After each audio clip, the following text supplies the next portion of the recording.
2024లో Telugu Desam party కూటమి ప్రభుత్వం అధికారంలోకి వచ్చినాక ఏదైతే 4 ట్యాంకర్స్లో నెయ్యి సప్లై చేశారో ఆ సప్లై చేసిన 4 ట్యాంకర్లు శాంపిల్స్ ఎన్డీడీబీ కాల్ఫ్ ల్యాబొరేటరీకి పంపించడం జరిగింది.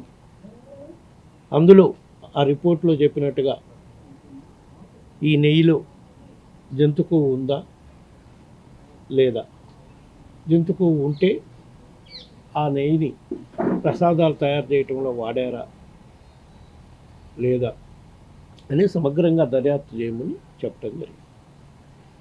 ఇది ఎప్పుడు జరిగింది? 2024 కూటమి ప్రభుత్వం అధికారంలోకి వచ్చినాక సప్లై చేసిన ట్యాంకర్లో కల్తీ వచ్చింది.